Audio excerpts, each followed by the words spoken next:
Boa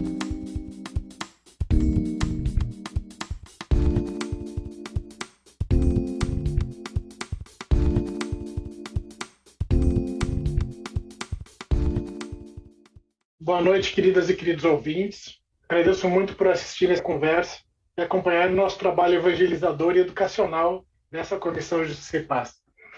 Eu peço que você se inscreva em nossos canais e no nosso perfil YouTube e Facebook. Convido a todos para acompanharem o programa de Justiça e Paz, que acontece todos os sábados, às 11 horas, na Rádio Nova Aliança, e que são retransmitidos nos nossos canais do YouTube e no nosso perfil do Facebook. No momento que vocês se inscreverem nos nossos canais, automaticamente serão notificados do nosso programa de rádio e dessa conversa que está passando nesse dia.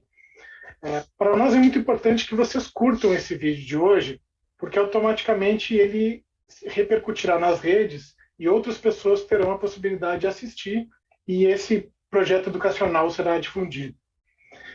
Em uma de suas primeiras visitas após assumir o seu papado, Francisco optou por visitar o nosso país vizinho, a Bolívia, rompendo com a tradição de visitas ao centro europeu tradicionais de papados anteriores. O Papa Francisco passa a demarcar uma migração de seu papado pelo hemisfério sul. Mais que isso, no último dia de sua visita, ele opta por visitar o presídio de Palmasola, um dos mais duros cárceres da América Latina. Essa é uma das outras fortes posições do seu papado. A denúncia das mazelas da América Latina e principalmente quanto à questão do sistema prisional. Reclusão não é o mesmo que exclusão.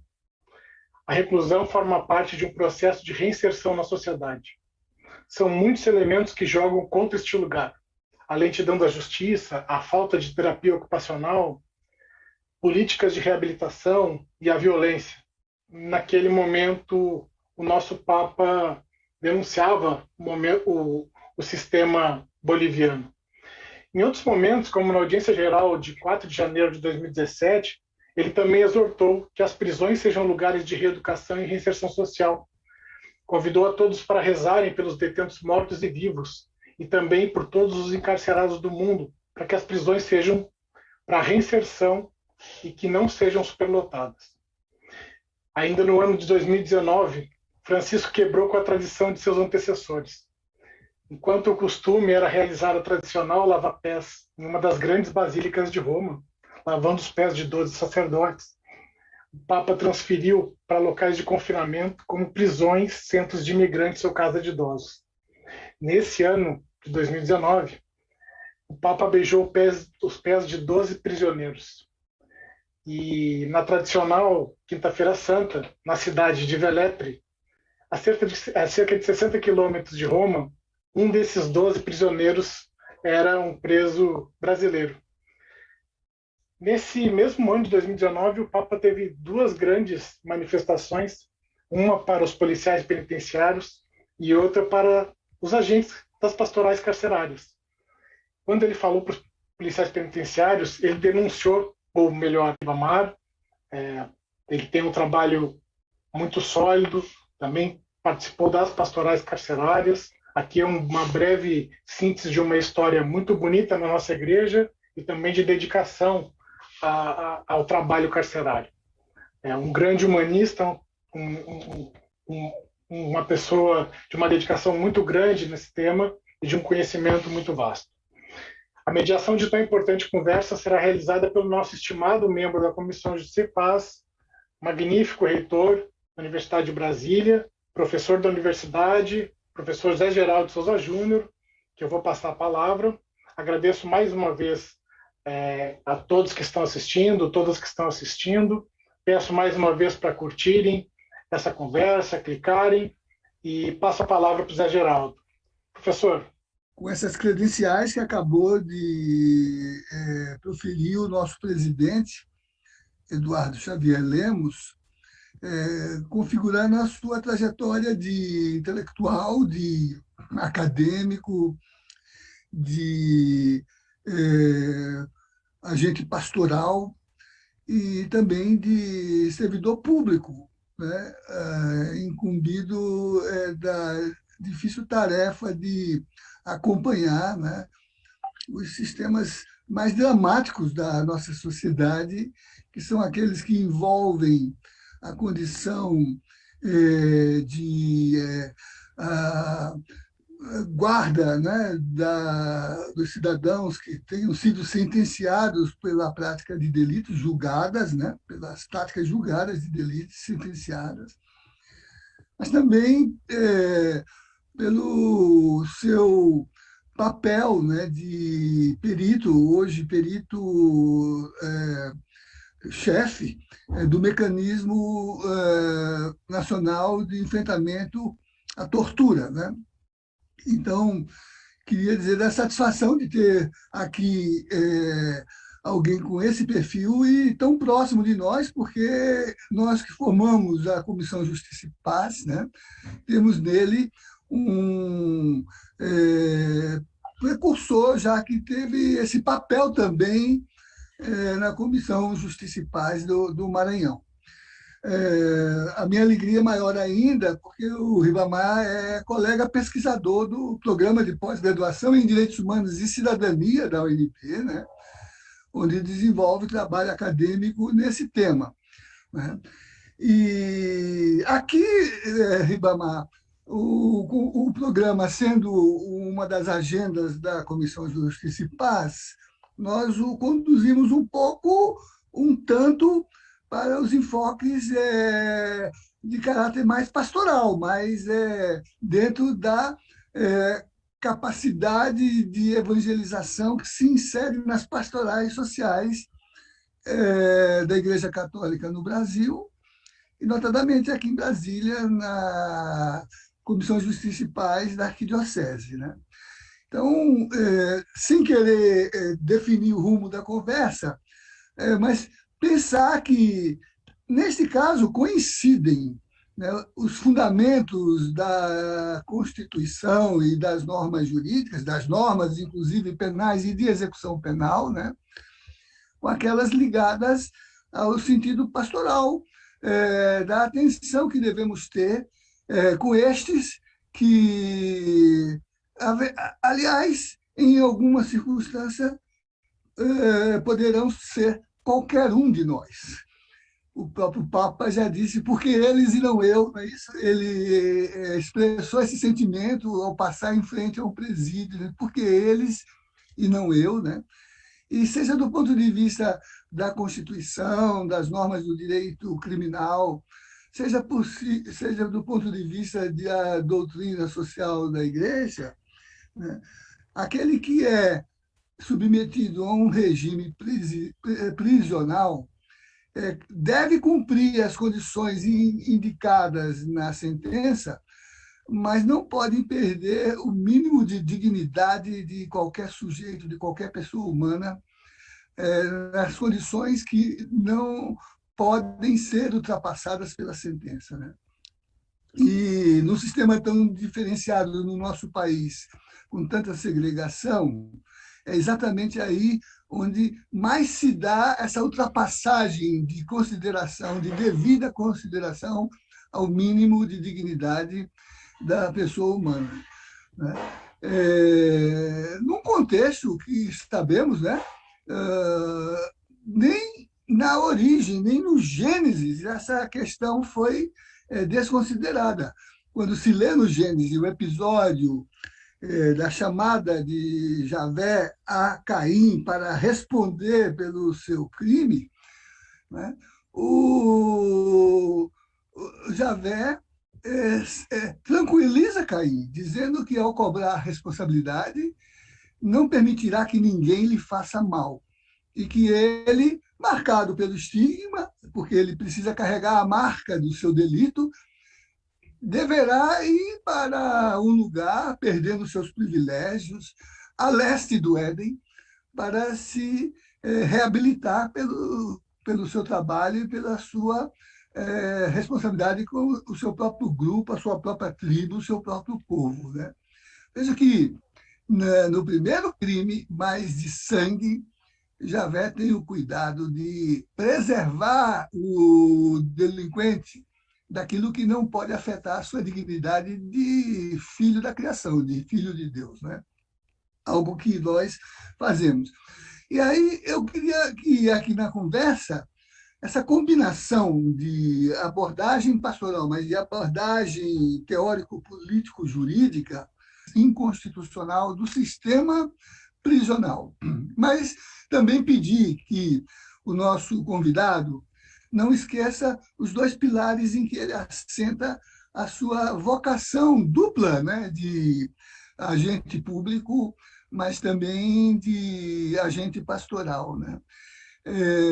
A primeira é representada pela sua condição de perito do sistema de combate à tortura, e verificar que, apesar de todas as tensões ligadas ao enfrentamento ao sistema de afetação da dignidade da pessoa, né, que exacerbamos quando estamos em conjunto em período autoritário, ditatoriais, por exemplo, em que a legislação fica subordinada a exceções normativas, né?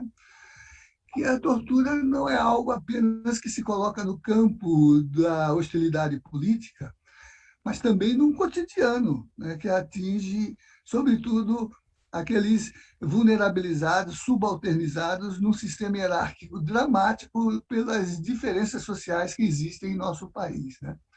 E também isso nos convoca para a postura do nunca mais, que é de resgatar a dimensão democrática das sociedades, superando as formas em que a defesa dos direitos seja posta em segundo plano, né? Mas também um outro campo em que o Ribamar tem uma participação notável, reconhecida nacionalmente, ligada ao tema, que é também, muitas vezes, expressa não só na violação do direito humano, o direito humano à alimentação e à nutrição adequadas, né? Que é a condição de fome que muitas vezes se coloca no contexto dessas realidades segregadoras e de supressão ou de vulnerabilização dos direitos humanos, incluindo o direito a não passar fome, uma das 4 liberdades fundamentais que precedem a própria Declaração de 1948. Não sentir medo, não ser restringido nas suas crenças, não passar fome, né? E que tem a ver com a exigência e poder dialogar com esses dois grandes mestres. E poder revisitar a minha linha do tempo. O convite que se faz é que eu possa rejuvenescer aos meus 18 anos, chegando em São Paulo, e muito embebecido das experiências de SEBS aqui em São Luís do Maranhão, como seminarista em São Paulo, viver uma opção preferencial pelos pobres, tão dignamente exaltada na Conferência de Puebla e absorvida tão fortemente pela Igreja de São Paulo, sob o pastoreio de Dom Paulo Evaristo Arnes, que ficou conhecido como cardeal dos direitos humanos, né? E naquele momento, que era um momento de distensão, chamada distensão política, né, do Brasil, que não fez a justiça da restauração, né? Mas Dom Paulo era um grande militante e pagava um ônus muito caro numa incompreensão da sociedade, muitas vezes no seio da própria Igreja Católica, mas ele, e aí combinando a intelectualidade, o dom pastoral de Dom Paulo Evaristo Arnes, com o chamamento e a acolhida de Dom Fernando Penteado, que era o meu bispo auxiliar, quem até hoje cultivamos grande amizade, e aqui eu me reporto mais diretamente, que veio a me casar depois, aliás, ele foi quem me casou. Mas isso tudo para dizer que eu tinha ali naquela arquidiocese opções de fazer pastoral em diversas das comunidades. E eu confesso até que não tive essa tentação, mas convivi com muitos colegas que, obviamente, preferiam fazer pastoral no Morumbi ou pastoral no Jardim América. E eu, ainda muito jovem, não melhor do que ninguém, mas tentando viver esses ideais da opção preferencial pelos pobres, eu fiz a opção de fazer pastoral carcerária no Carandiru. E já 19 anos de idade, já conheci, através dessa pastoral carcerária no Carandiru, uma das grandes mazelas da prisão, do cárcere. Era um dos maiores presídios do mundo. Naquela época eram 5, se hoje é um absurdo, imagine, naquela época eram 5.200 presos, né? Num lugar que foi feito muito na lógica denunciada por Michel Foucault para vigiar e punir. Para ter uma ideia, aquele prédio era o que hoje reconhece, né, o STF quando fala nas citações, né, masmorras medievais. Era um prédio que era muito quente na época do calor e muito frio na época do frio. Então, desde cedo, eu, chegante nordestino, vi que a tortura, o tratamento cruel, desumano da tortura, ele não é só exposto no espancamento e outros tipos de violações, como a gente normalmente associa, mas a própria falta de um cobertor numa época de frio, ou falta de ventilador e ventilação numa época de calor, feito um dia é um tratamento cruel, feito 2 dias, desumano, e na continuidade desse tratamento, ele chega a ser tortura. E outra coisa que descobri muito cedo, e infelizmente tudo isso só se complexifica e piora, é que era um espaço reservado naquela época se dizia 3 P's. Permita-me aqui tropeçar no machismo habitual que se dizia naquela época, né? Naquela época se dizia que prisão foi feita para preto, pobre e puta. Permita-me essa palavra. Mas era o que se dizia muito. E isso não mudou muito, porque hoje, de fato, naquele tempo ainda havia muito a herança da escravidão, o chamado crime da vadiagem, em que muitas prostitutas eram pegas, eram presas, travestis e tal, por meramente transitar em ruas, né? E hoje, aquele problema só se complexificou, porque hoje continua sendo 3 P's, majoritariamente pretos, pobres e periféricos. E tanto mais no Brasil, onde mais de 40% são presos provisórios. Alguns que, ainda na vigência da audiência de custódia, vão aguardar para ser julgado mais tempo do que serão condenados. Infelizmente, é um drama que só se complexifica no território brasileiro. Então, esse universo de 40% de preso provisório. E, ao mesmo tempo, eu tive a felicidade de ter, na acolhida e no chamamento da teologia da libertação, a busca da face do preso político no qual nós professamos fé.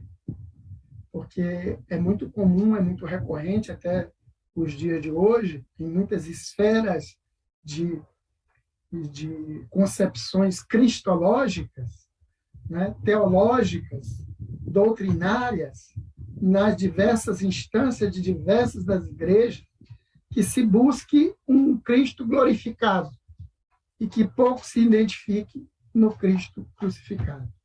E o Cristo crucificado, para quem tem a oportunidade de ler com profundidade a riqueza do texto bíblico, que mesmo para quem não tem fé, ou que não faça uma leitura teológica, ele também tem a sua dimensão narrativa, antes de ser normativo, e na sua dimensão narrativa, o texto bíblico professa, não é, a história de um Jesus Cristo histórico, discriminado, não é?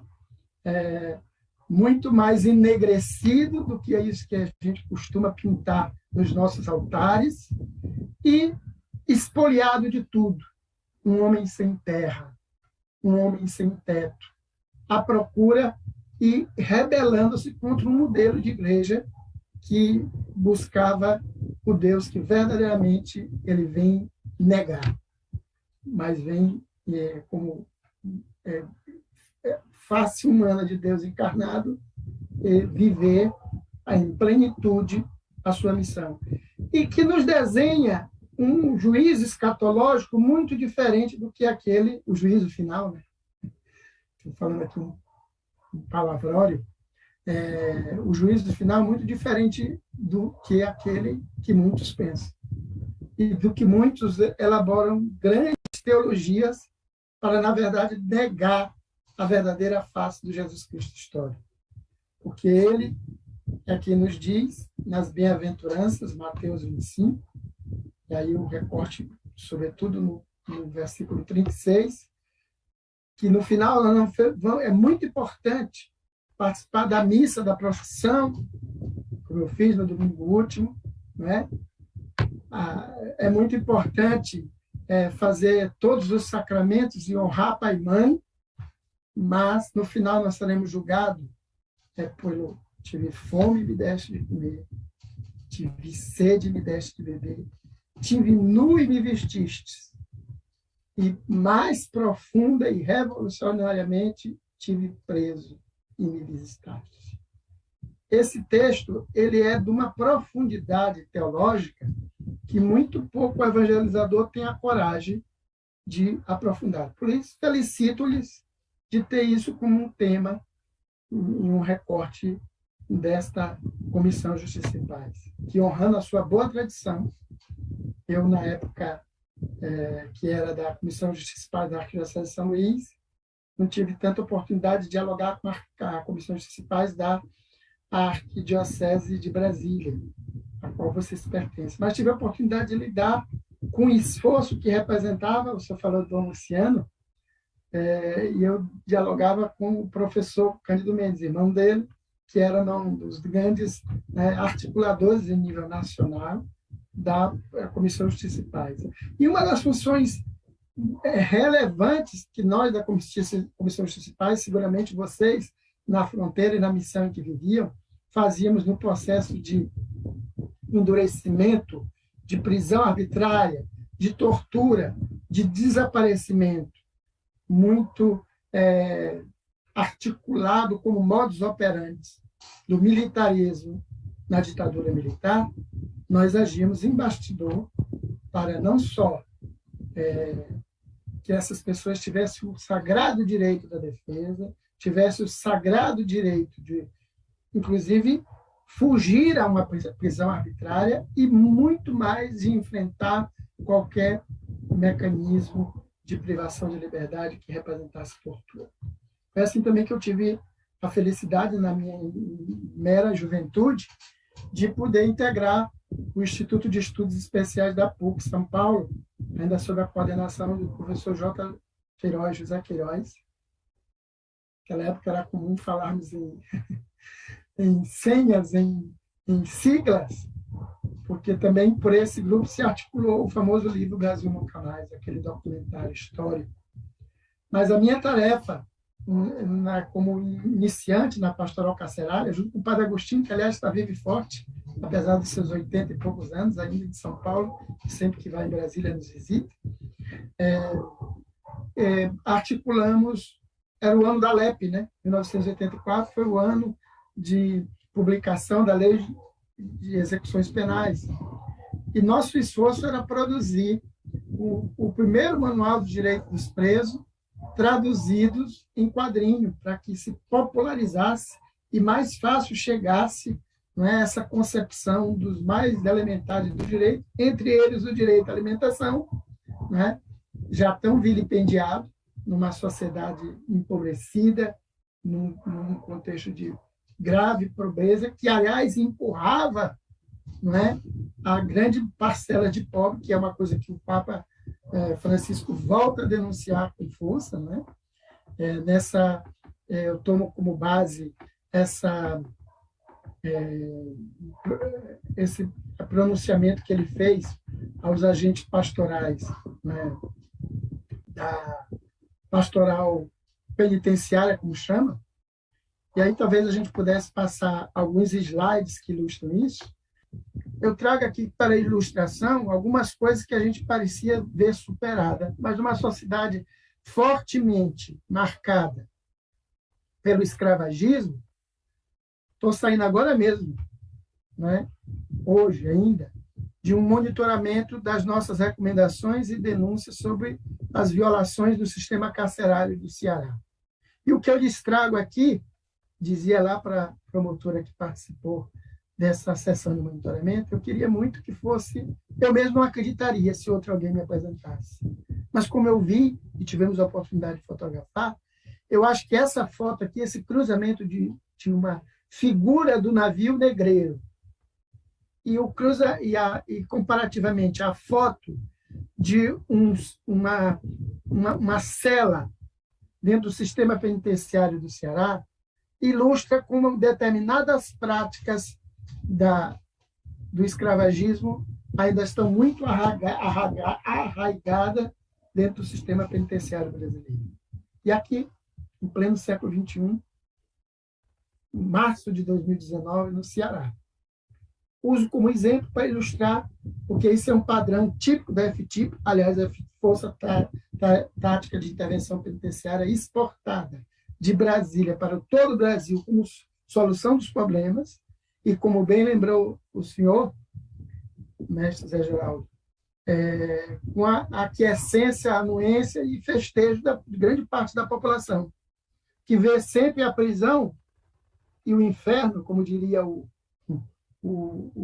Jean-Paul Sartre, l'enfer sur les autres, vê sempre o inferno como os outros, ou como um problema dos outros, até que um dia do seio da sua família venha cair na situação de prisão. Mas o ilustrativo desse conjunto de fotos é que nessa primeira pintura, gravura, você tem uma réplica fiel do que eram os navios negreiros, que coisificavam as pessoas. Os nossos ancestrais negros vinham como peças, como coisas.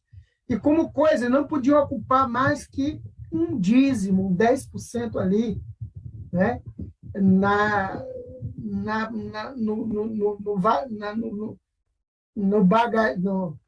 No porão dos navios negreiros.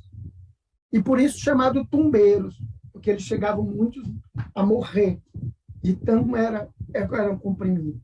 E para que eles ocupassem tão ínfimo espaço e desse lugar às mercadorias, que eram transportadas abaixo e carregadas por eles tinham que se encaixar uns nos outros. Tinham que vir assim.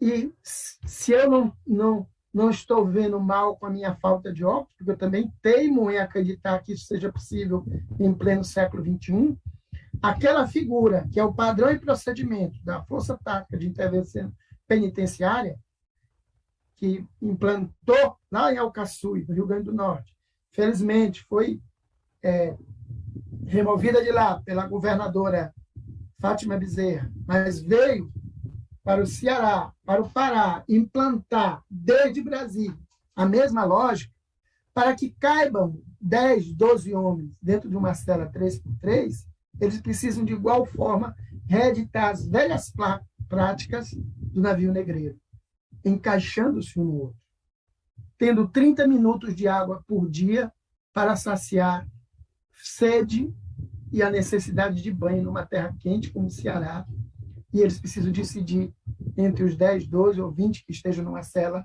se eles banham ou se eles bebem, porque não há tempo suficiente para as duas coisas.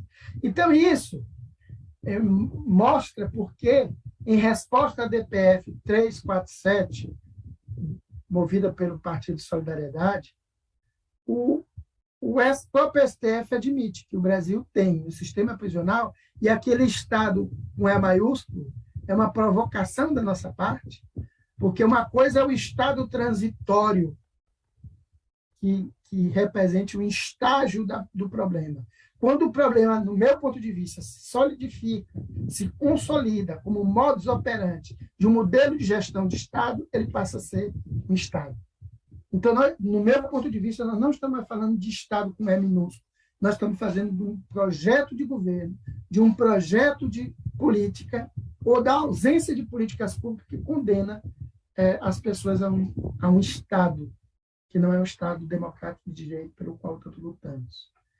E aí, se nós podemos passar adiante, nós vamos ver que, em paralelo a esse discurso que o Papa fez, né, refletindo como que a prisão é reflexo da sociedade, e porque ele reedita a lógica, que é mais fácil reprimir do que educar, ele cria, não é? Essa é a denúncia que o Papa faz nessa saudação aos agentes da pastoral penitenciária, da pastoral carcerária, no Dicastério do Serviço de Direitos Humanos.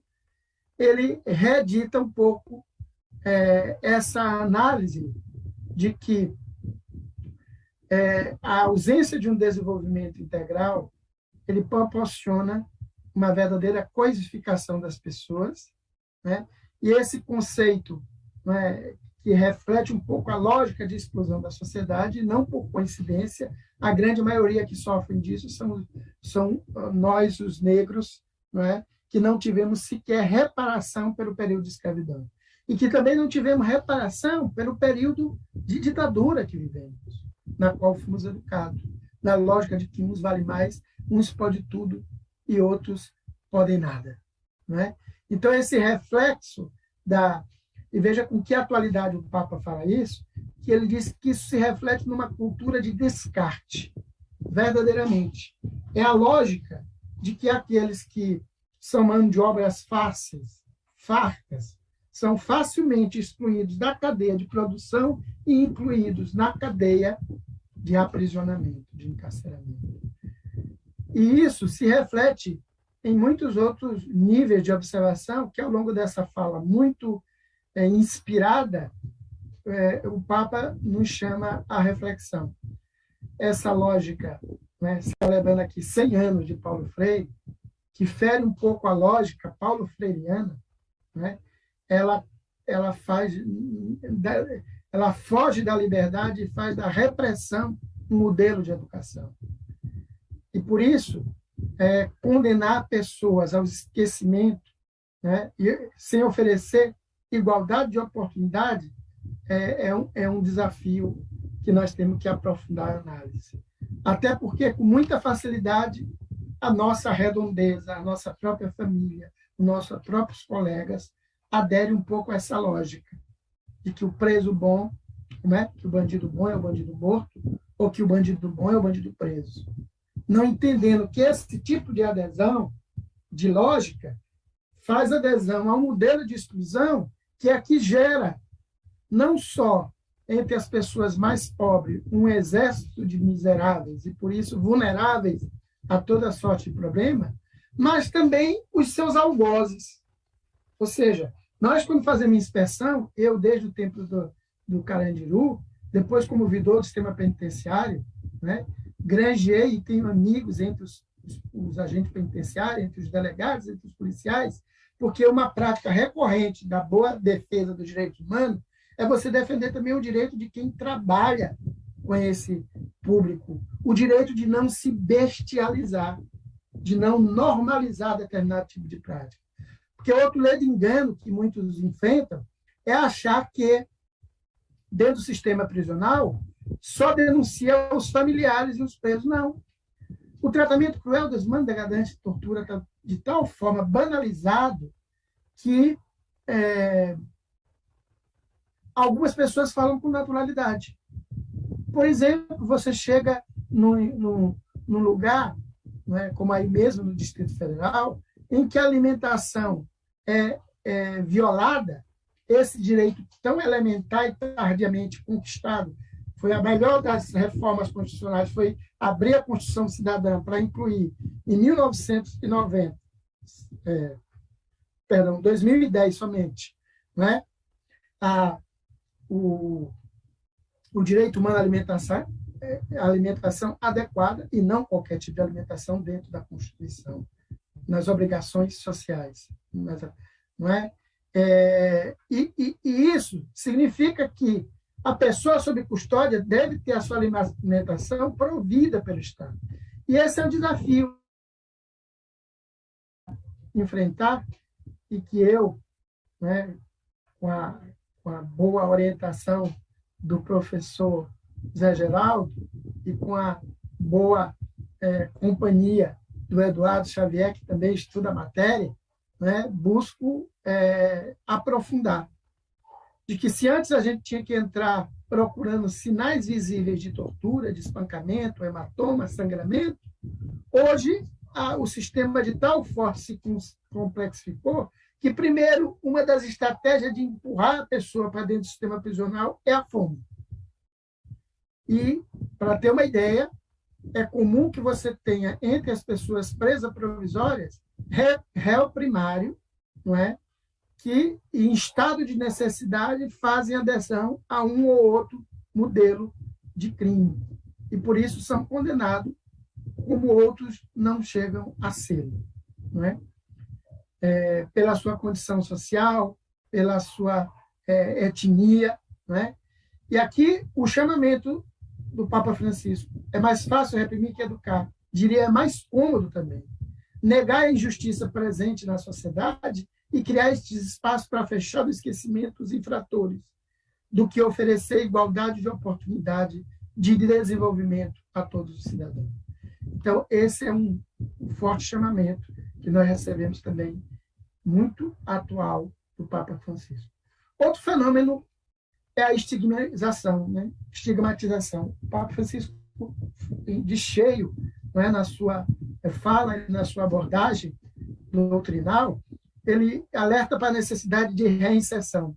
Porque ou nós trabalhamos a reinserção desses réus primários, ou nós estaremos criando um exército de pessoas em conflito com a lei, consequentemente dispostos a violar qualquer natureza de lei pela sua sobrevivência.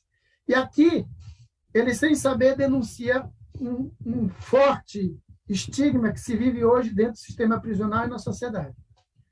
Eu era ouvidor de segurança pública e sistema penitenciário em Pedrinhas, e já quase fui excomungado ou processado, porque eu pus nos nossos relatórios que o sistema prisional fazia uma apologia às facções. E quase que todas se voltavam contra mim. E eu tive que explicar e continuo mais do que nunca convicto disso. Porque, ao chegar no sistema prisional, uma das primeiras coisas que perguntam, mesmo a um réu primaríssimo, que nem saiba o que é facção, a primeira pergunta é que facção ele pertence. Não, é para protegê-lo, porque se ele é do bonde dos 40, muito aqui regional do Maranhão, ou da família do Norte, lá para o Norte, nós não podemos botar ele junto do PCC. O problema é que se ele não diz que é nenhuma delas, ele automaticamente ele é rotulado, carimbado, porque ele precisa vestir a camisa de uma das facções. E aí o questionamento que nós fazíamos, isso não é um modelo forçoso de fazer as pessoas aderirem à facção, quando o Estado devia, combatendo-a, poder desestimular que as pessoas a elas ingressassem. E isso é um fenômeno de despersonalização, porque, de novo, na roda da exclusão, eles são despersonalizados. E tanto mais são vulnerabilizados se eles forem mulheres, se eles forem da população LGBTQI+, se eles sofrerem algum nível de enfermidade. Quantas pessoas estão entre os presos que são usuários de droga e que poderiam estar sendo tratados na rede RAPS, rede de atenção psicossocial? Mas não. Se nós temos aqui a denúncia de um helicoca com 500 quilos de cocaína saindo da terra de um senador, um helicóptero de um senador, não me consta que nenhum dos dois senadores tinha sido punido por isso. Nem sei mesmo se os pilotos ainda estão presos. Mas eu conheço, em cada presídio que nós entramos, gente que foi presa com 200 gramas de cocaína, 200 gramas de crack. Lá mesmo, na Cracolândia, né, onde trabalha nosso amigo padre Júlio Lancelotti. Quantas pessoas não são presas ainda, né, sob a propaganda, sob a égide de tantas gente do bem, como ele se autoproclama, por serem usuários de drogas, quando deveriam merecer tratamento, são presos e colocados no lugar em que vai faltar tudo, menos droga. Então, aí, mais um chamamento do Papa Francisco, que esses irmãos e irmãs descontarem a pena pelo mal cometido para se colocar sob seus ombros um novo castigo social com a rejeição e a indiferença. A pessoa que entra dentro do sistema prisional, ela leva um rótulo para a vida toda, que dificilmente vai lhe possibilitar a reinserção. E isso a gente tem acompanhado em muitas situações. Em muitas ocasiões, essa aversão social é um motivo para quê? Para que eles voltem a reincidir e criem, não é, laços afetivos e efetivos com o sistema prisional. Aqui uma outra realidade, né? Isso aqui é muito simbólico. Esse quadro é de 1452, por ali. E é um quadro de um alemão, Hans, vou tropeçar no sobrenome dele, me falhou agora o alemão. Mas esse quadro, ele depois foi vendido por 300 milhões de euros. Ele retrata a situação de um homem que foi condenado por roubar um pão. E ele só se conseguiu se manter vivo porque a filha grávida, lactante, ia visitá-lo. E como a ele era condenação, era morrer de fome, não lhe davam alimentação. E ninguém entendia por que ele sobrevivia. E ele sobrevivia a custo do leite da filha ou do leite do neto que era servido pela filha. Esse quadro remonta ao período de invasão do Brasil. Mas para mostrar como essa realidade é atual, em muitas situações, embora o Brasil tenha conquistado com a nossa luta em defesa dos direitos humanos, a vossa seguramente, o direito da precedência do direito da primeira infância, nós ainda temos muitas situações como aquela de baixo, em que, em vez de conceder a uma mãe ré-primária, mesmo em pandemia, mesmo com a recomendação 62 do CNJ, uma ré-primária que não cometeu crime contra a própria família, nenhum crime hediondo, e que seja rimo de família, que tenha filhos menores de 12 anos, ela poderia ter sua prisão convertida em prisão domiciliar. Como, aliás, ficou conhecido o HC coletivo com o nome da esposa do ex-governador Sérgio Cabral, que também está preso. Nesse caso aqui, em vez de conceder o direito de prisão domiciliar à mãe, você condena o filho ou a viver preso ou a se alimentar desta forma.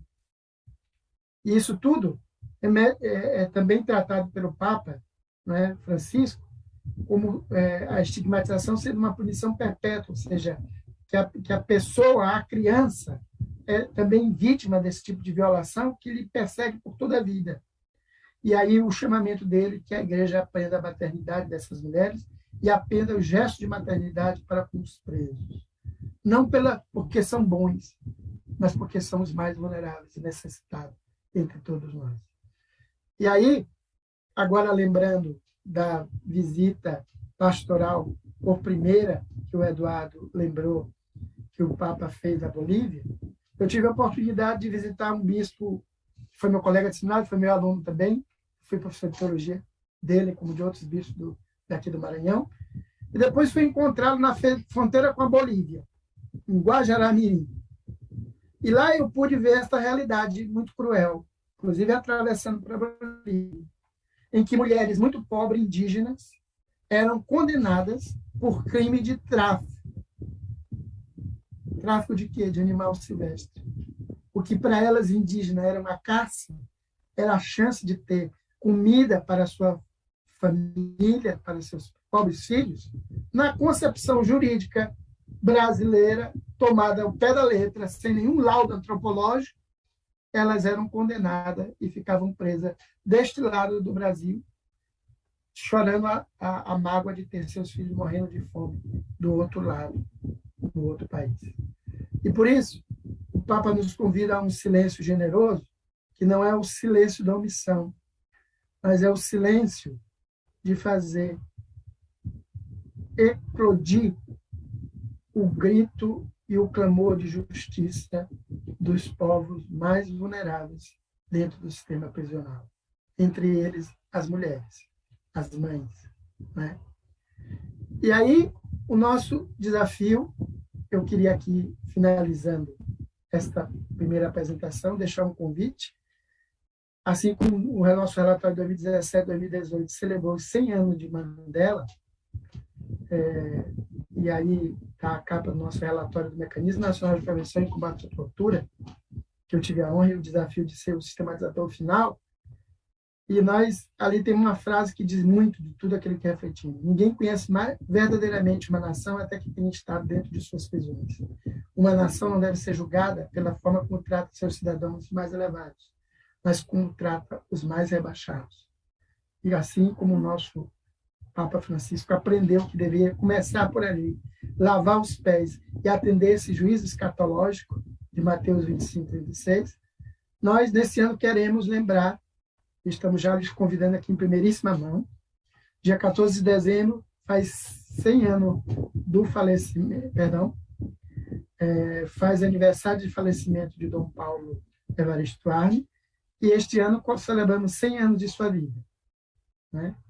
Este que tanto lutou ao centro da foto pelos familiares e mortos ou desaparecidos durante a ditadura militar. E o nosso relatório, que eu, de novo, tenho a honra e o desafio de ser o sistematizador final, entre tantos compromissos, né?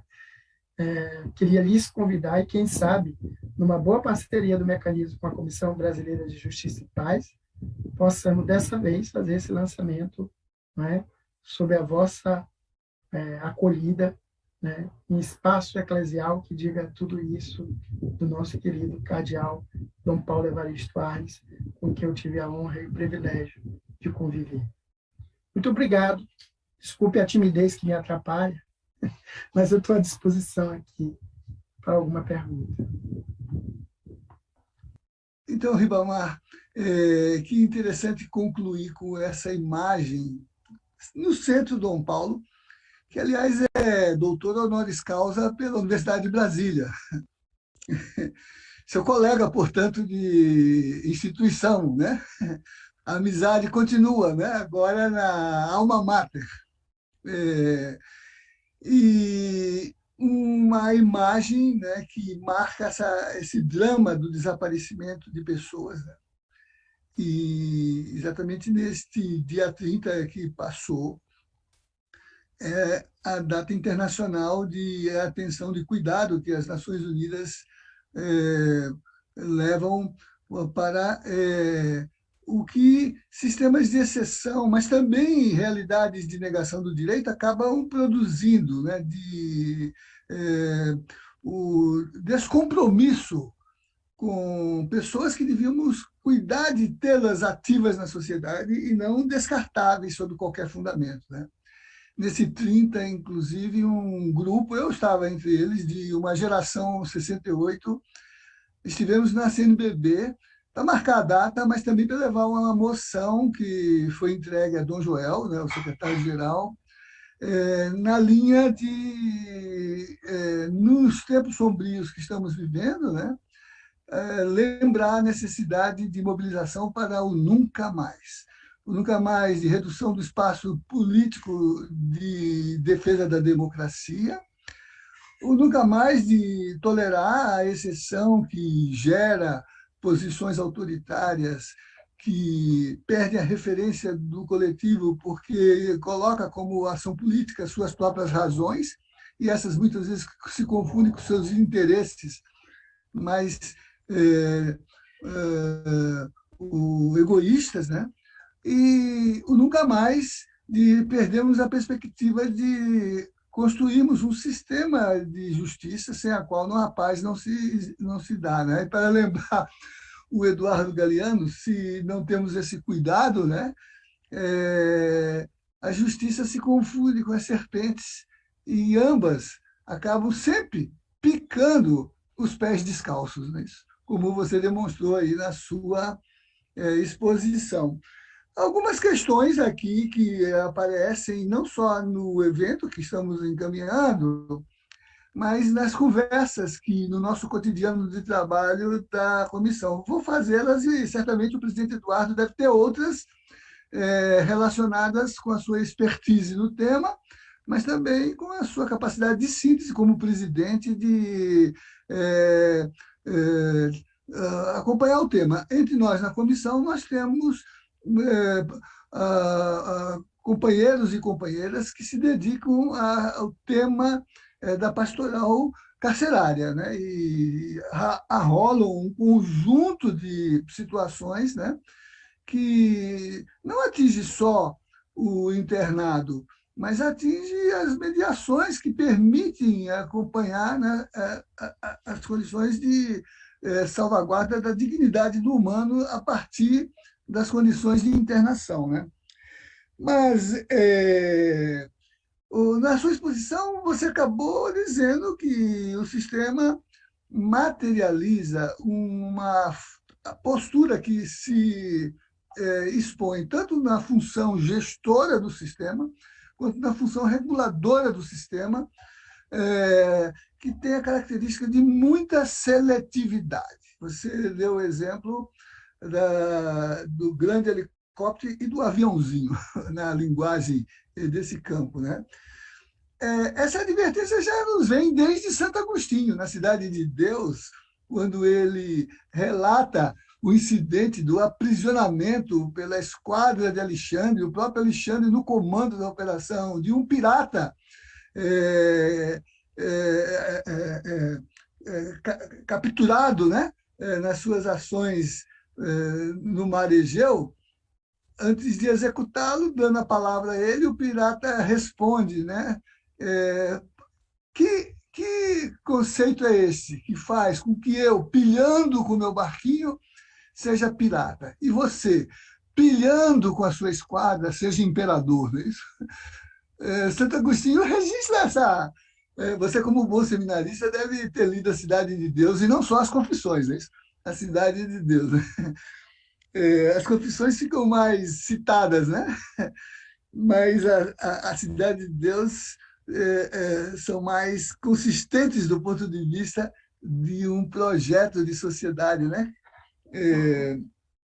Que possa explicar por que Jesus, na cruz, foi capaz de pensar a redenção do seu companheiro de martírio e dizer que, apesar de ter sido ladrão, né, naquele dia mesmo estariam juntos nos céus. Não é isso? Quer dizer, a convicção de que, mesmo a partir do ato, né, há uma postura, né, que aposta mais na redenção do que na condenação, sem poder haver remissão das suas próprias práticas. Né? E nós sabemos, né, não só teoricamente, mas empiricamente, que quanto mais se aproxima o comunitário da realização de sistemas de gestão da vida social e da própria justiça, né, mais essa condição de resgate se coloca, né? Entre as rondas campesinas, estou lembrando dela, porque agora um rondeiro chegou à presidência do Peru, Pedro Castillo, né? Uma prática de sua atuação da gestão da justiça é que um bom ladrão, um abigeu, um que faz a prática do abigeato, do roubo de gado, né? Se arrepende e se dispõe a repensar o social, acaba se tornando um bom rondeiro. Então, o sistema de sanção não é para condenar eternamente, é para resgatar para a vida civil, né? Então, partindo dessa condição, né? Como é que você vê esse sistema superar a possibilidade do estado de coisas inconstitucional quando a gente assiste como essa semana, Ribamar, o mesmo desembargador que condenou, a partir daquele massacre do Carandiru, onde você trabalhou, né, a morte por execução, né, de mais de 111 internados, e ele absolve esses agentes que deveriam garantir a segurança desses internados, e na semana passada condenou um trabalhador desempregado que, com fome, furtou peças de salame num supermercado. Condenou a pena de prisão e de multa, né, sem reconhecer isso que você mencionou, que é o estado de necessidade, né? Não está aí a seletividade, né, que faz com que o direito penal seja um direito penal do inimigo, e que, neste caso, o inimigo são os três P's, o pobre, o preto, o proletário, né? Você chamou de periférico, né? Como é que se lida com essa seletividade do sistema criminal, mesmo entre nós, que temos tantas referências de que a remissão é o processo que deve nos mobilizar enquanto cristãos, né? Para resgatar a ovelha desgarrada, o irmão que se perdeu e que pode voltar a ser um importante agente que contribua para o desenvolvimento da comunidade.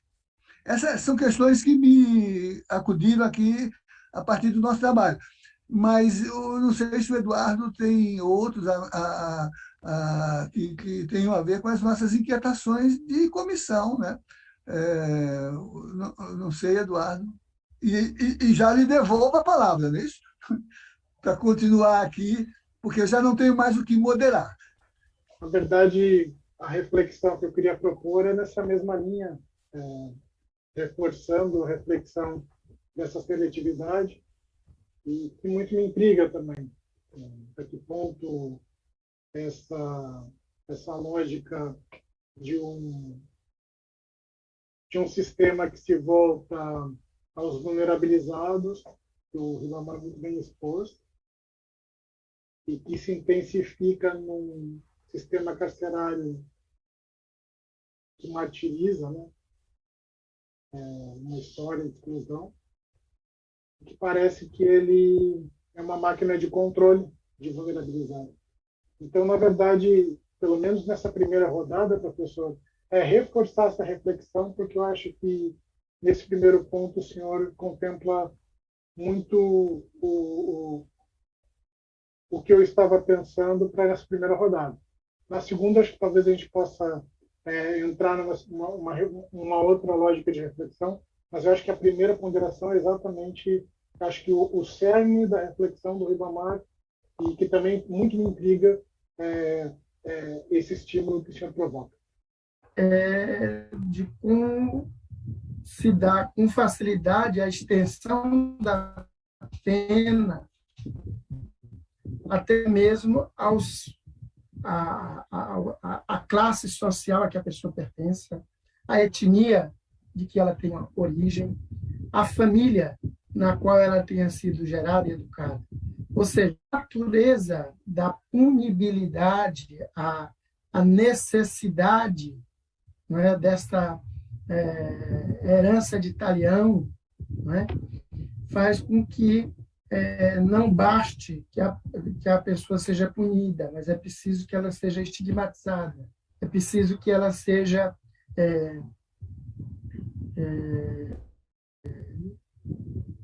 que ela sofra em consequência do mal que cometeu. E aí eu costumo, nesse particular, fazer uma confissão pública, porque eu sempre vejo, eu acho que algumas pessoas acham que é muito fácil a gente pensar assim quando a gente está de um lado do problema. E eu queria dizer-lhes, eu gosto de dizer nesse particular, que eu teria todos os motivos para estar do outro lado do problema.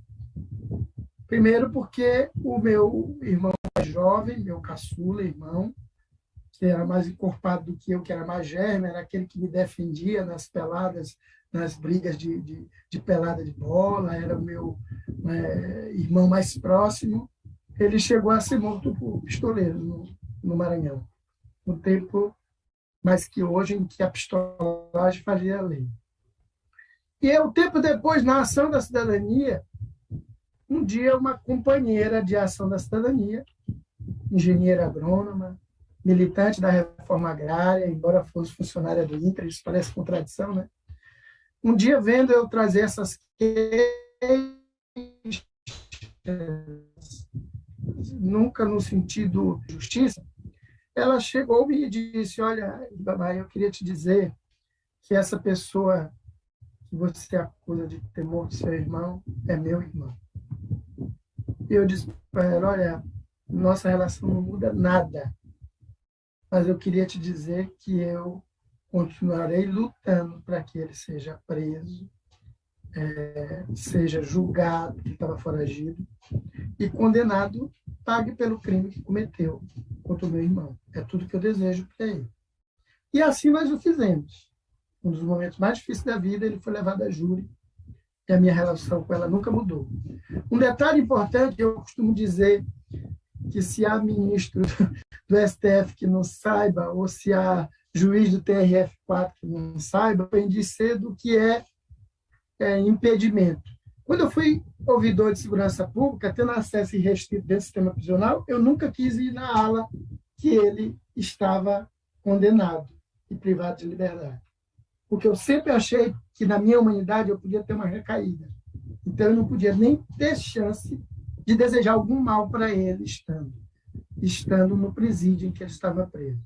Tudo isso para dizer que, infelizmente, esse não é o sentimento que povoa, e eu não sou exemplo para nada, né? Estou dando aqui um exemplo aleatório, mas esse não é o sentimento que povoa sequer os magistrados ou o sistema de justiça.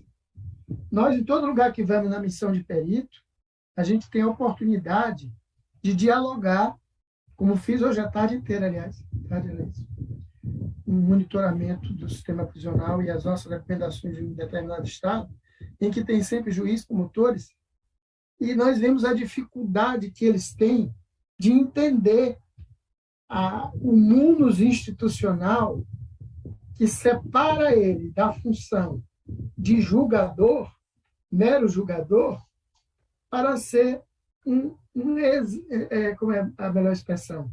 Um cumpridor da lei. Nós não estamos pedindo nada além da lei. Né? Nós estamos pedindo que se cumpra a lei e a gente vê tantas exorbitâncias que vão nessa direção.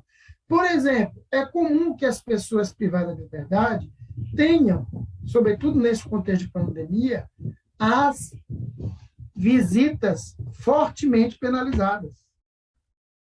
Triste de quem tem, como as frentes de desencarceramento espalhadas no Brasil inteiro, inclusive uma forte no Distrito Federal, denunciam a necessidade de visitar os seus parentes, na maioria das vezes filhos ou maridos dentro do sistema prisional. E aqui tem sempre um dado de machismo que precisa ser analisado.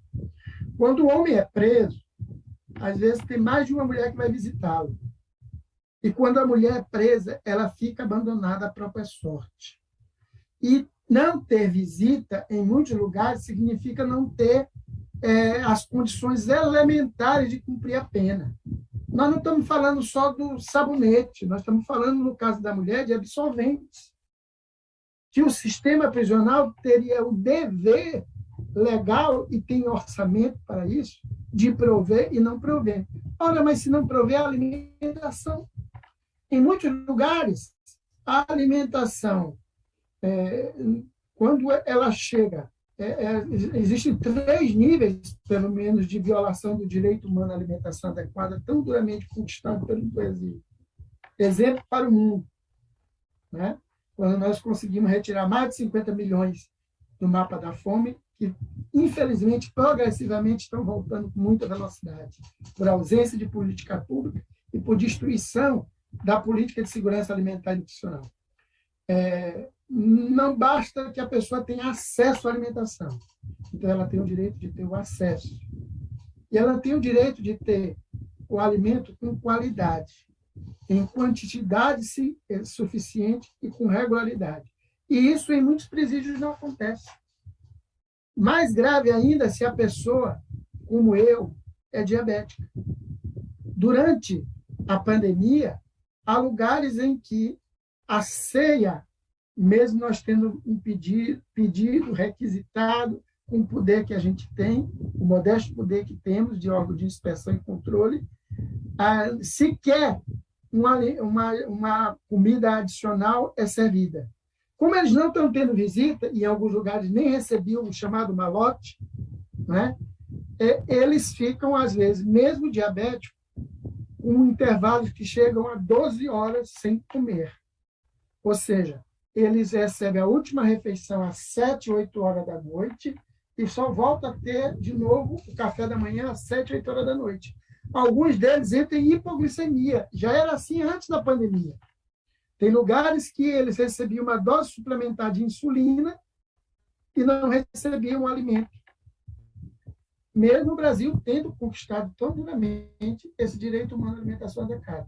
E, aliás, alimentação cara, por paradoxo que seja, e eu queria ver tudo isso mais investigado, mas o fato é que o dono daquele helicóptero eu não estou dizendo aqui com isso que falta investigação, que ele esteja envolvido, né, no famoso Helicoca. O dono do Helicoca, a família, né, do senador de Minas Gerais, é quem terceiriza a alimentação do sistema prisional de Minas Gerais, família Perrella. Então, não por mera coincidência, eles, como alguns outros, só passarão dentro do sistema prisional para vender alimentação, e às vezes alimentação que não cumpre a sua missão social. Entre outros, o direito à água, por exemplo, né? O racionamento de água, que já aqui denunciamos, como também a ausência de espaço físico adequado para cumprimento da sentença. E isso são coisas que a família também sofre a extensão da pena. O Estado, não é, não cumpre os seus compromissos internacionais de prevenção e combate à tortura, porque ainda também não aprendeu a soletrar ou ter um sistema de justiça mais efetivo para cobrar o cumprimento da Lei de Execuções Penais de 1984. Alguns direitos elementares sequer são respeitados. Por exemplo, a remissão. E nós não estamos falando de remissão, como muitos querem crer, com 2 S, que é aquela dadivosa concessão de supressão da dívida que se tem com a justiça. Possível que aconteça em alguns dos casos, né? Aos que querem rememorar, isso lá no tempo de Jesus foi o que Pôncio Pilatos fez, mandando um para casa, né? E condenou Jesus. Nós estamos falando da remissão com C cedilha, daquela remissão que significa pagamento da pena, ou pelo estudo ou pelo trabalho. Felizmente, e lhes convido, e quem sabe a gente podia um dia entrevistar aqui, quem sabe alguém lá de Teresina, Piauí. Dia 8 de setembro nós vamos conhecer uma experiência muito importante, nascida lá, também cumprimento de nossas recomendações, que as pessoas pudessem ter a remissão com C cedilha, pagamento da pena para cada 3 dias de trabalho, uma redução de 1 dia de pena, né? Por exemplo, que lá tinha muitas pessoas que são agricultores e que saíram das suas famílias do interior, a família fica morrendo de fome e ele morrendo de fome dentro do presídio, porque não tem comida com qualidade. Ou, a exemplo de outros lugares, a comida chega, por razões de economia de combustível, almoço e janta café e almoço chegam meio-dia. Aí a pessoa já toma o café, em alguns lugares chega almoço e janta, né? Aí a pessoa come o almoço frio e a janta azeda, porque não fica bem acondicionado. Então, lá no Piauí, no presídio Irmão Guida, aliás, honrando o nome de um missionário que lá lutou, que teve o seu nome batizado em um presídio, no presídio Irmão Guida, nós vamos, dia 8, agora conhecer a experiência de uma agrofloresta sintópica feita pelos presos. Podemos aqui passar algumas fotos e vídeos sobre essa realidade, em que os próprios presos estão no espaço ocioso, que antes era lugar de depósito de chikungunya, zika, pneu e tal, ou estande de tiro para treino de tiro, foram transformados em hortas, em agroflorestas vizinho ao presídio, que alimenta, revertida no próprio presídio, a qualidade da alimentação daquele presídio. Então, esse é o grande desafio. Mas essa tão forte punibilidade, infelizmente, está na mentalidade e na concepção de muitos, né? Infelizmente, a gente acaba criando, né? E essa é uma luta nossa, a maior parte das nossas recomendações também, é para que cuide da saúde das pessoas que trabalham no sistema prisional e cuide de dar condições melhores de trabalho. Nós tivemos a oportunidade agora, no final do ano passado, mesmo em clima de pandemia, visitar todo o sistema penitenciário federal, que foi feito para cumprir a ideia de isolar a cúpula do crime organizado no país. Então, nós sempre que estamos no presídio, nós visitamos todos os atores que interagem ali, da equipe técnica, a direção passando pelos presos e os agentes, e os policiais penais. E tivemos algumas surpresas muito negativas. Primeiro, aquele modelo tão propagado como modelo exemplar do sistema penitenciário federal, e nós vamos ter um relatório que vai confirmar e publicar isso, que está em construção, ele se revelou numa fragilidade muito grande. A começar pelo volume de adoecimento das pessoas que ali trabalham. Dentro do sistema prisional, aliás, infelizmente, nós chegamos em Catanduvas, né, no Paraná, no dia em que um policial penal tinha cometido um feminicídio e, em seguida, o suicídio. E eu não estou querendo com isso dizer da vulnerabilidade de todos, mas justamente naqueles espaços a gente teve a oportunidade de entrevistar pessoas que tinham a responsabilidade sobre a custódia dessas pessoas presas e que, pelo nível de adoecimento mental, elas sequer conseguiam nos dirigir o olhar. O olhar dessas pessoas passeava na cela inteira. E essas pessoas, sendo policiais penais, estavam fazendo a custódia armada. Então, aqui o nosso desafio de pensar não só na saúde da pessoa privada da liberdade, mas também na saúde das pessoas que cuidam, né, da custódia dessas prisões, porque é de se imaginar que esses espaços são espaços de adoecimento para todos aqueles que lá interagem. E é nosso dever, como promotores, defensores, né, peritos na defesa dos direitos humanos, que a gente possa também cobrar por jornadas dignas, por melhores condições de trabalho, não é? Para que aquelas pessoas que lá trabalham não estejam aderindo a uma outra fração do crime organizado, como às vezes algumas forças táticas acabam virando. O senhor trouxe aqui o exemplo dos policiais penais do Carandiru. Nós tivemos uma série de massacres em 2017, alguns deles que tinham sido anunciados no sentido de que se no Compage, lá no Amazonas, não fossem tomadas determinadas providências que foram postas nas nossas recomendações em 2015, poderíamos chegar ao caos que chegou em 2017. E aí a resposta nacional, muito fase de moda, não, isso é guerra de facção. Sim, mas como é que o Estado está jogando dentro dessa lógica de guerra de facção? Será que o Estado também não está agindo em arbítrio, em exorbitância do seu poder como uma facção? Em alguns lugares nós vemos essa situação. Até mesmo nesses assaltos que hoje, não é, assombram aí os interiores do Estado do Brasil, não é, já se perguntaram, frente a esse discurso de militarização do governo federal, quantos armas de policiais tem ali dentro? Quantos policiais e militares infiltrados tem? Como é que esses explosivos chegam na mão dessas pessoas? Ou será que esse tipo de desvio a gente só vê em televisão? Ou será que nos programas de televisão reflete um pouco a realidade da sociedade, né? Então, isso tudo são temas que a gente tem que aprofundar. A pergunta que me contemplava muito do professor Zé Geraldo, ela provocaria uma reflexão talvez, e eu achei que nesse segundo momento poderíamos ter um outro tipo de reflexão, e eu não quis fazer antes. Um outro ponto da sua fala. E o outro ponto da sua fala tocava a dureza do apoio da sociedade, que me parece que também contempla algo que nós comungamos aqui. Nós, eu digo, como a visão cristã que temos, e que o Papa Francisco também tem, né? Despertar uma outra forma de sentir, pensar e agir,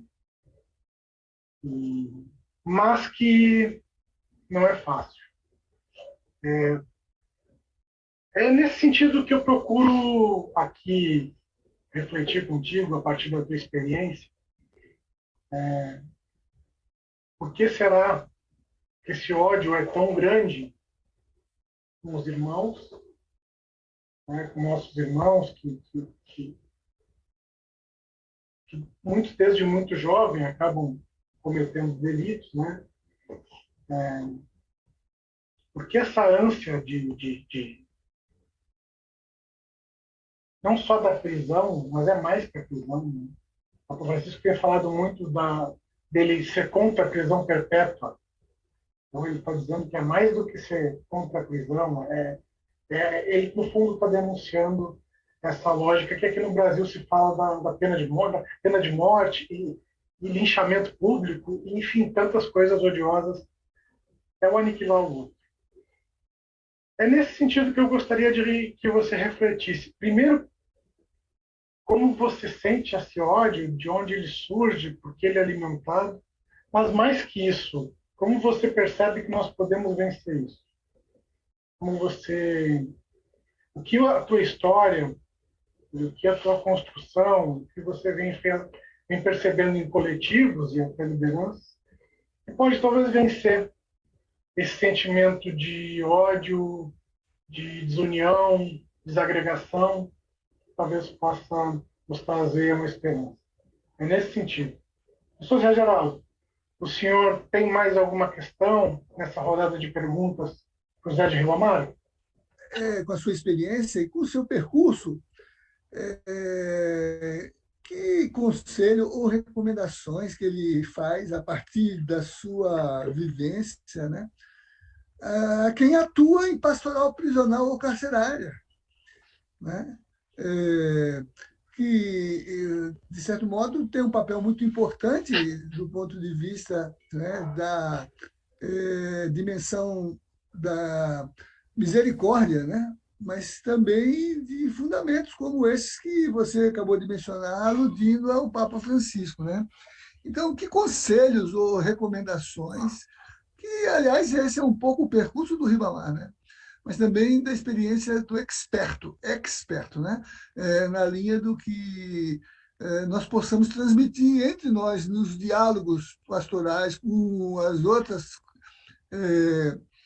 outros grupos pastorais, sobretudo os da pastoral carcerária, né?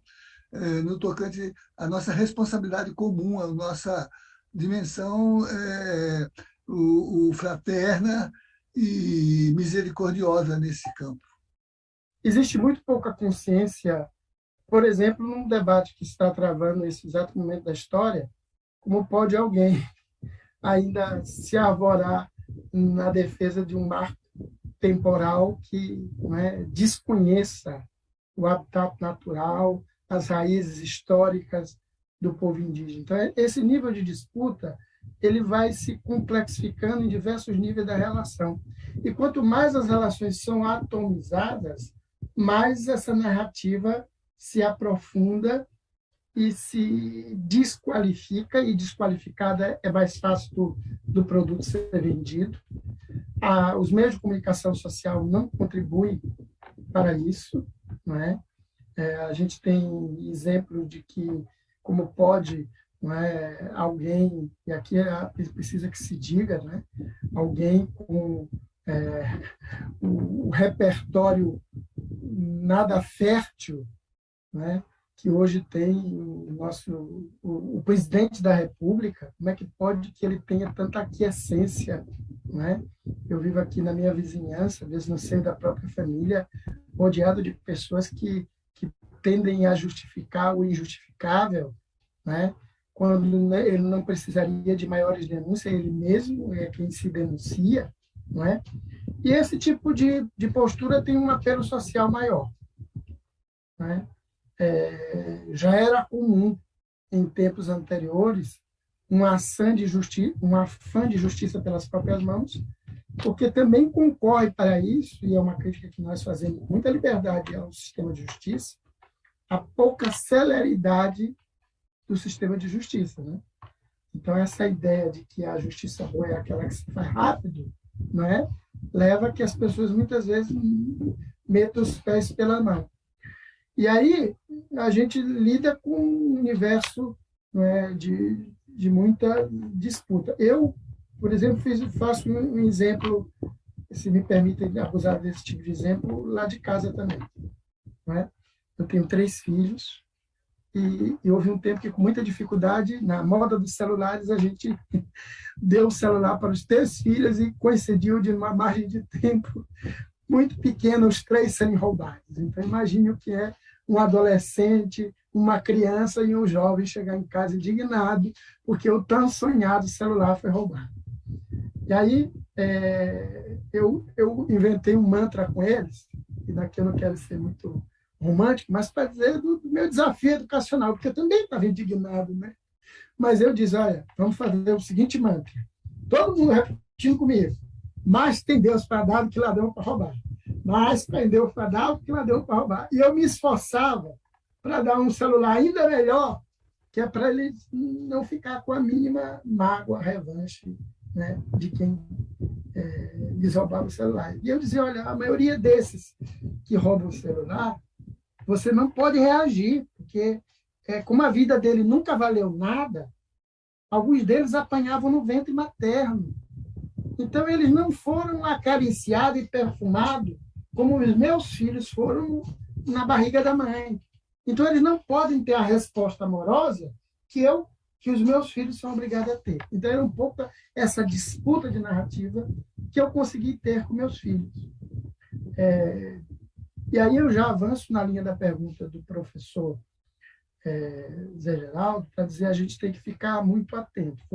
Nós que comungamos dessa difícil e honrosa missão da pastoral carcerária, a gente tem que ficar muito atento com algumas pegadinhas que são postas no caminho, né? Entre elas, aquela de que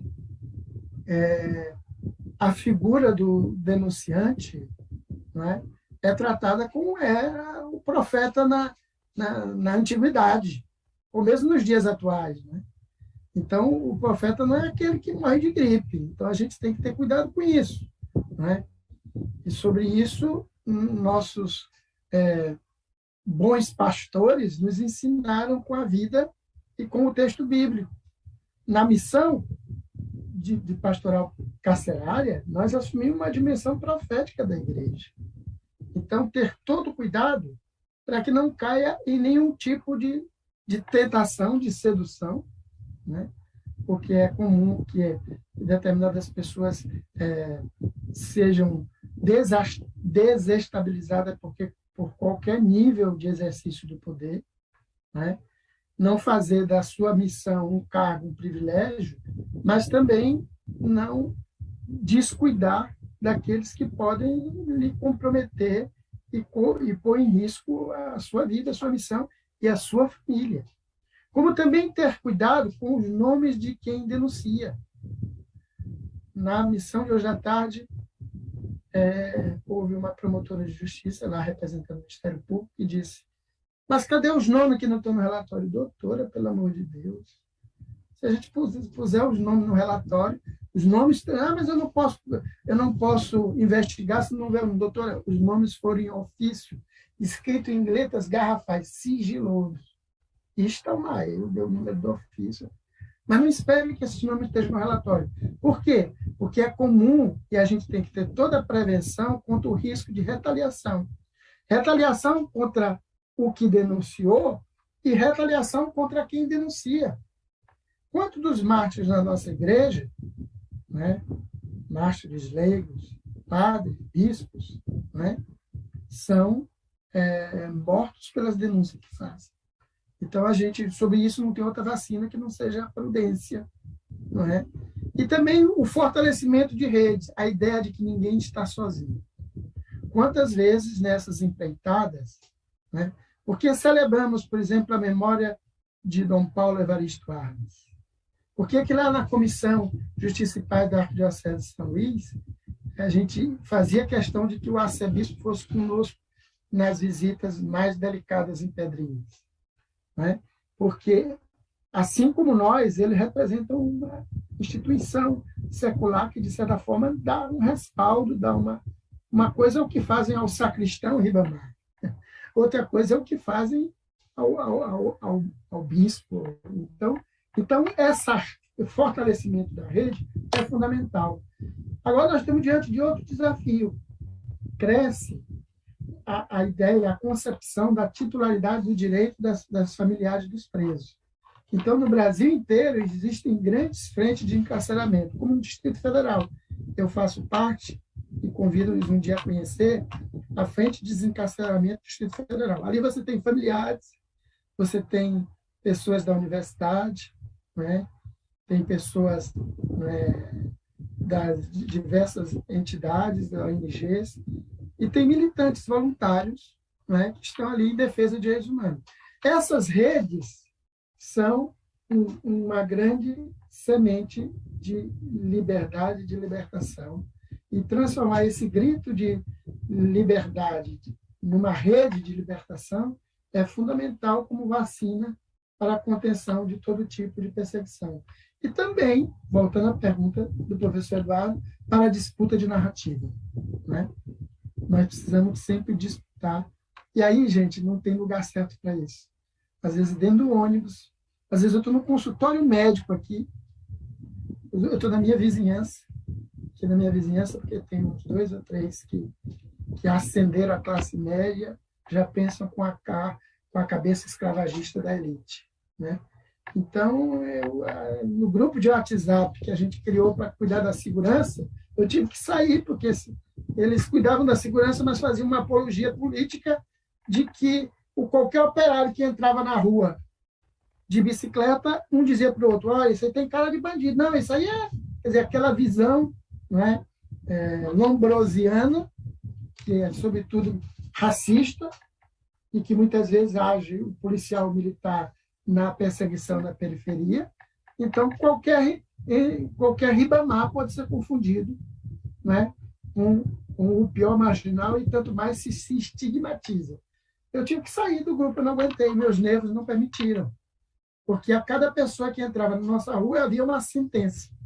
Só que na hora de votar, e o pior era isso, eles depois usaram o grupo para fazer propaganda política. Para a contradição, aqueles que vivem a tese do bandido bom é bandido morto, de que sou gente de bem, quando se trata de escolher, fazer as suas opções políticas, eles fazem normalmente as piores das opções políticas, e o pior que eles querem nos impor, e se a gente não tiver cuidado, eles estão nos impondo. Então é por isso que a gente precisa estar vivo, forte e unido. Cantava o poeta, né? É preciso estar atento e forte, não temos medo de temer a morte, né? Eu acho que é uma boa vacina. Nos encaminhamos para o momento final da nossa conversa, uma conversa muito prazerosa, um tema tão importante, uma reflexão muito intensa e muito profunda. Bamara, a gente encaminha então para o final, e eu sempre gosto de dizer que as palavras, os termos finais do nosso convidado não tem restrição de tempo. Existe uma brevidade, mas é um recado que a gente pede que se deixe para os nossos ouvintes, aqui especialmente uma preocupação, aqueles que têm a dura tarefa de trabalhar nas pastorais, né? Pastorais carcerárias, pastoral do menor também. Mas, claro, para todos os nossos ouvintes, passo a palavra para você, para se despedir das pessoas que estamos ouvindo, que nos seguem. Por favor. É sempre muito frutuoso a convivência com esses 2 grandes mestres, né, com que haveremos ainda de aprofundar conhecimentos, para além da dissertação, da qualificação ainda, professor, da dissertação de mestrado. E o professor, mais uma vez, me chamou de doutor, eu estou confiando que, como profeta, eu já posso sonhar com o doutorado. Vencida é a etapa, né, do mestrado. É sempre uma alegria de poder aprender com vocês e poder refletir sobre temas tão caros e difíceis. Como é difícil é a vossa missão na Comissão Brasileira de Justiça e Paz, honrando essa tradição. A Comissão Brasileira de Justiça e Paz, nas diferentes frentes, em diversos estados, ela sempre foi uma fiel cumpridora da sua missão de promover a justiça, que não existe sem a busca da paz, e buscar a paz como fruto da justiça. que é o grande desafio, não é? Eu me coloco à disposição, não só eu, mas toda a rede que eu participo, né, quando puder indicar que a gente possa travar essa conversa. Gostaria que vocês ficassem atentos, podendo entrevistar alguém da Frente de Desencarceramento do Distrito Federal, que ficasse atento para a visita que o SPT da ONU, o Subcomitê de Prevenção e Combate à Tortura, vai fazer, talvez ainda esse ano, ou início do próximo ano. Ele já deveria ter vindo, não fosse a pandemia. E nós estamos indicando que Brasília, que infelizmente é um dos lugares que impera o estado de coisas inconstitucionais, seja um dos lugares a serem visitados. É importante que essa comissão seja um interlocutor privilegiado desse Subcomitê de Prevenção e Combate à Tortura da ONU, e agendem o dia 14 de dezembro, e com certeza eu vou, dialogando com os meus pares, propor que uma das organismos que sejam sede, do lançamento do nosso relatório bianual, que homenageia os 100 anos de Dom Paulo Evaristo Arnes, possa ser a Comissão Justiça e Paz, que eu modestamente conhecia ele, privei da amizade dele, e sei que ele estaria muito feliz de que no dia 14 de dezembro de 2021, celebrando a passagem dele para a eternidade, no ano que se celebra o centenário de nascimento dele, a gente estivesse lançando esse relatório em homenagem a ele, uma frase que ele sempre nos brindou ao final de toda a conversa, que deve seguramente ilustrar as páginas do nosso relatório. Coragem. Justiça e paz. Muito obrigado.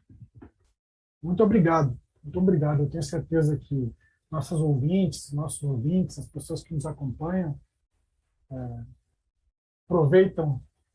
estão aproveitando muito da experiência, do conhecimento de uma pessoa que tem uma vida dedicada à dor do próximo e que faz de sua vida, a partir de uma concepção e doação para os pobres, numa opção para os pobres, aqui colocando a palavra de muitos, mas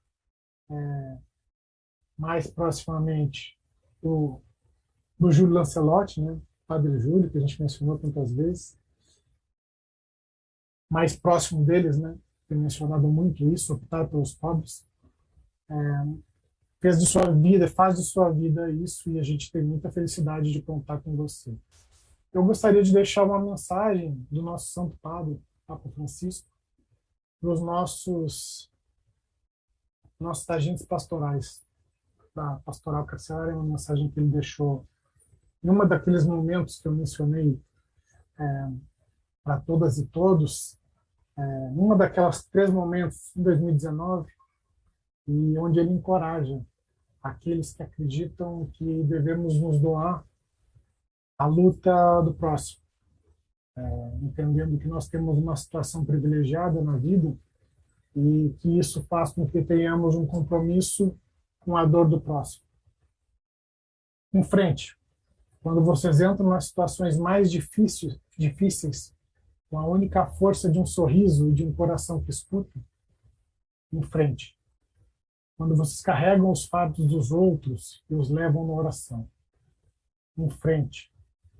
Quando, em contato com a pobreza que vocês encontram, vocês veem sua própria pobreza. É um bem, que é essencial, antes de tudo, reconhecer-se necessitados de perdão. Então, as próprias misérias se tornam receptáculos da misericórdia de Deus. Então, perdoados, tornam-se testemunhas credíveis do perdão de Deus. Caso contrário, corre-se o risco de levar a si mesmo e as próprias presumidas autossuficiências em frente, porque com sua missão vocês me oferecem consolo. E é tão importante não deixar sós aqueles que se sentem sozinhos. Muito obrigado a todas e todos, muito obrigado especialmente ao Zé de Ribamar, muito obrigado especialmente ao Zé Geraldo, e muito obrigado especialmente aos nossos ouvintes. Muito obrigado, Diego. Uma boa noite para todos e todos.